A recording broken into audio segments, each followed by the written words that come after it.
ఉందంటారు ఈ కూటమి ప్రభుత్వం వచ్చిన తర్వాత సంవత్సరన్నర అవుతుంది. గతంలో ఇచ్చిన హామీలు ఎంతవరకు నెరవేర్చారు? అసలు ఎలా ఉందంటారు ఈ కూటమి? ప్రధానంగా ఎత్తుకుంటే వాళ్ళు ఇచ్చినటువంటి హామీలలో 1, 2, 3 హామీలు అమలు చేసినప్పటికీ వాటిని 100% అనేది ప్రజలలోకి వెళ్ళలేదు. ఎందుకు వెళ్ళలేదు అంటే ఈరోజు ఎత్తుకుంటే అమ్మఒడి విషయానికి వస్తే ఆ రోజు ప్రచారంలో ప్రతి ఇంట్లో ఎంతమంది ఉన్న ప్రతి వ్యక్తికి 1,500 రూపాయలు ఇస్తా అని చెప్పారు. గతంలో జగన్మోహన్ రెడ్డి గారు అమ్మఒడి కింద 2,000 రూపాయలు కట్ ఆఫ్ చేసి నాడు నేడు కార్యక్రమం కింద ఎన్నో పాఠశాలలు ప్రతి ఒక్క జెడ్పీ స్థానం నుండి మండల స్థాయి నుండి రాష్ట్ర స్థాయి వరకు ఈరోజు గ్రామంలో కూడా వెళ్తే ఆ యొక్క ప్రాంతంలో స్కూళ్ళు ఎంత బాగున్నాయంటే ప్రైవేట్ స్కూళ్ళకు మించి బాగున్నాయి. అటువంటి పరిస్థితి తెచ్చినటువంటి వ్యక్తి జగన్మోహన్ రెడ్డి గారు.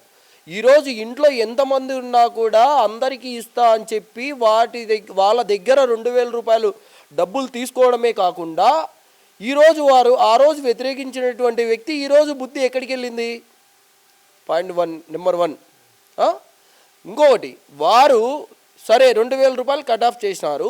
ఈ రోజుకి ఎక్కడైనా కానీ నాడు నేడు కార్యక్రమం కానీ లేదంటే ఏదన్నా హాస్పిటల్స్ ఏదైనా ఒక విద్యా వ్యవస్థ గురించి మాత్రమే మాట్లాడుకుంటే మటుకు వాళ్ళు ఎక్కడన్నా ₹1 ఖర్చు పెట్టి అభివృద్ధి చేసినట్టు ఎక్కడైనా కనిపిస్తుందా?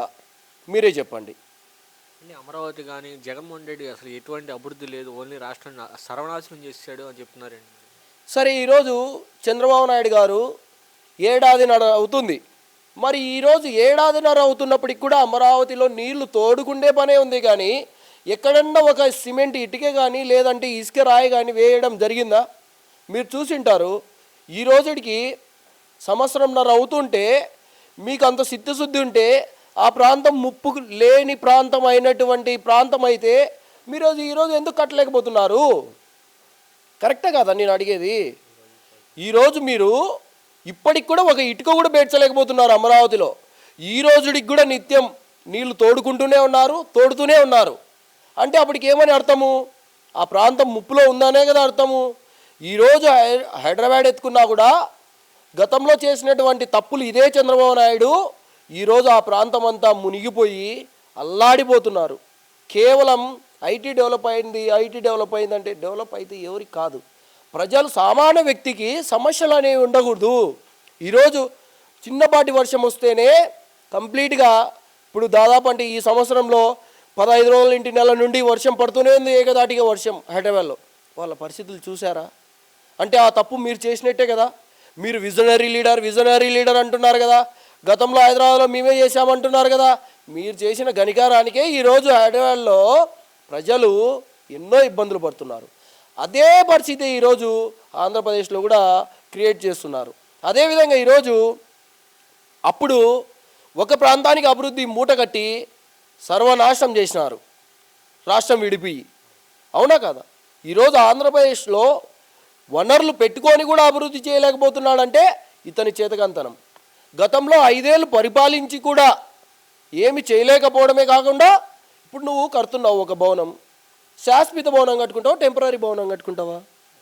మరి నువ్వు ఇన్నేళ్ళు అయినప్పటికీ ఎందుకు నువ్వు టెంపరీగా కట్టావు? అదే భవనాన్ని కంప్లీట్గా చేసేసి నీట్గా పర్మనెంట్ భవనం పెట్టచ్చు కదా. ఎలా ఉందండి కూటమి ప్రభుత్వం? సంవత్సరన్నర అవుతుంది. గతంలో జగన్మోహన్ రెడ్డి గారు ఉన్నప్పుడు ఎలా ఉందంటారు, ఇప్పుడు ఎలా ఉంది?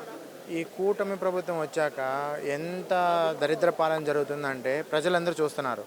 ఆంధ్రప్రదేశ్ రాష్ట్ర ప్రజలు ఎన్ని కష్టాలు పడుతున్నారో ఇప్పుడు అనుభవిస్తున్నారు. ఓట్లు మేము ఎందుకు వేసాంరా బాబు అని చాలామంది అంటున్నారు. వీళ్లకు పెన్షన్ తీసేయడము, వికలాంగులకు పెన్షన్ తీసేయడం అనేది చాలా దురదృష్టకరం. మన రాష్ట్రంలో మనం ప్రతి ఒక్కరం బాధపడాలి వాళ్ళకి తీసేయడం. మరి చంద్రబాబు నాయుడు గారు మాట్లాడుతూ ఇది సుపరిపాలన తొలగిడిగేసాము, రాష్ట్రంలో అరాచకాలు పారదోలేమంటారు. ఎట్లా అవుతుందండి ఇది? సుపరిపాలన ఎట్లా అవుతుంది? ముందు ప్రభుత్వంలో మనం కంపేర్ చేసుకోవచ్చు. మనకు వచ్చిన కరోనా 2 ఏళ్ళు అయితే 3 ఏళ్లలో మన రాష్ట్రపాలన చేశారు జగన్ సార్ గారు.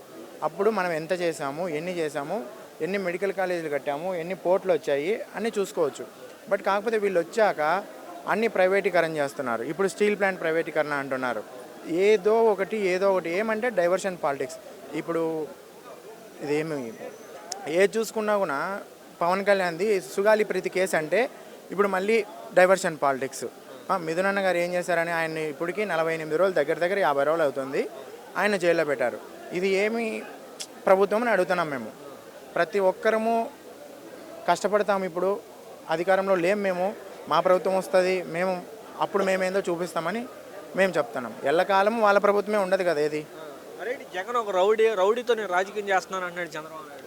రౌడీ అనేది మా నాయకుడు ఎప్పుడూ రౌడీజం చేయలేదు. రౌడీజం చేస్తే ఎట్లుంటుందో మేము చూపిస్తాం. 2029లో వస్తాం, పక్కా వస్తాము. రౌడీజం అంటే ఏందో మేము చూపిస్తాం. మీరు ఇప్పుడు ఒక విత్తనం నాటినారు, రేపది వృక్షం అవుతుంది. 3 ఏళ్ళు మహా అయితే 3 ఏళ్ళు ప్రతి ఒక్కరం కష్టపడతాం. వైసీపీ నాయకులం కానీ కార్యకర్తలం కానీ అట్టడుగు వర్గాల నుంచి ప్రతి ఒక్కరం కష్టపడతాం. మళ్ళీ మా నాయకుడిని సీఎం చేసుకుంటాము. అప్పుడు మేము చూపిస్తాము. గతంలో జగన్మోహన్ రెడ్డి గారు ఉన్నప్పుడు ఎలా ఉంది, ఇప్పుడు ఎలా ఉందంట? జగన్ ప్రభుత్వం చాలా బాగుందండి. అప్పుడేం బాగుంది, ఇప్పుడేం బాగుంది? అప్పుడు మేము ప్రభుత్వం ఇలాంటి యువతకి వాలంటీర్ ఉద్యోగాలు ఇన్ని చాలా ఇచ్చేవి. అమ్మఒడి, సచివాలయ ఉద్యోగాలు ఇన్ని చాలా పథకాలు ఉండేవి. ఇప్పుడు మాకు ఫీజు రీయింబర్స్మెంట్ పడట్లేదు, సరిగ్గా పడట్లేదు. అమ్మఒడి మరేంటి చంద్రబాబు నాయుడు గారు మాట్లాడుతూ 6 గ్యారెంటీ పూర్తి అయిపోయిన మాట్లాడుతాడు 4 మంది అయినట్టు అంటున్నారండి. అంటారండి వాళ్ళ ప్రభుత్వం వాళ్ళది. ఇప్పుడు సార్ ఉన్నప్పుడు మాకు అంత అవకాశాలు బాగున్నాయి, ఉద్యోగాలు బాగున్నాయి, అన్నీ బాగున్నాయి. రైట్. ఇప్పుడు జగన్మోహన్ రెడ్డి ఒక రౌడీ గోండా ఆయనతో నేను రాజకీయం చేస్తున్నా అంటున్నాడు చంద్రబాబు నాయుడు. అలా అంటారండి, 1000 అంటారు. కానీ ఆయన గొప్పతనం ప్రజలకు తెలుసు, ప్రజల మంచి తెలుసు. అసలు ఏం చేశారు జగన్మోహన్ రెడ్డి? అంతా జగన్ అంటున్నారు. సచివాలయాలు తెచ్చాడు, ఎన్నో పథకాలు తెచ్చాడు. విద్యా కానుక, వసతి దీవెన, ఫీజు రీయింబర్స్మెంట్ చాలా తెచ్చాడు. అసలు ఏం చేయలేదు అంటున్నారుగా. అలా అంటారు, మామూలే. జనం మాట కట్టుకుంటే ఎలా? మరి పవన్ కళ్యాణ్ అంటున్నాడు ఈసారి మాట్లాడుతూ కూడా 11 కాదు జగన్ నీకు 1 పరిమితం చేస్తా అంటున్నాడు. 1000 అంటారండి, తీరుస్తారా చెప్పండి? 1000 అంటారు, అవుతాయా? మరి పులివెందులు జడ్పీటీసీలో పులివెందుల్లో కూడా ఓడిపోయాడు. ఇక రాబోయే రోజుల్లో పులివెందుల్లో కూడా ఓడకూడదు ఎమ్మెల్యే. ఇంకా ఛాన్స్ ఉందండి. ఛాన్స్ అయిన తర్వాత మాట్లాడాలి. ఛాన్స్ లేకుండా మాట్లాడితే ఇప్పుడు ఇంకా ఉంది కదా ఛాన్స్. 2000 నెక్స్ట్ ఛాన్స్లో చూద్దాం.